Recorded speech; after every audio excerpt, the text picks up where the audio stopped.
দেখো এটা কি লেখা। শেহজাদ কি এবার ধরা পড়ে যাবে ঋতুর কাছে? এতদিন কি শেহজাদ চৌধুরী গোলাম হয়ে থাকার অভিনয় করেছিল?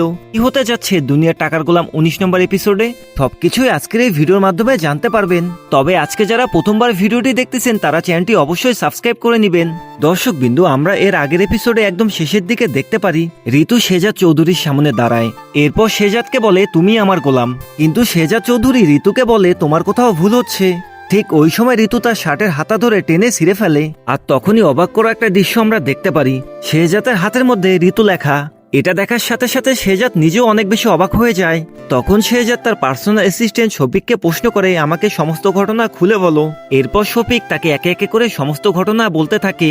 এটা শোনার পর শেহজাদ এমন একটা ভান করে সে যেন কিছুই জানে না। এরপর ঋতুকে বলে আপনি এখান থেকে চলে যান, কিন্তু ঋতু কোনোভাবেই সেখান থেকে যেতে চাচ্ছিল না। ঋতু বলে আমি গেলে আমার গোলামকে সাথে নিয়ে যাব।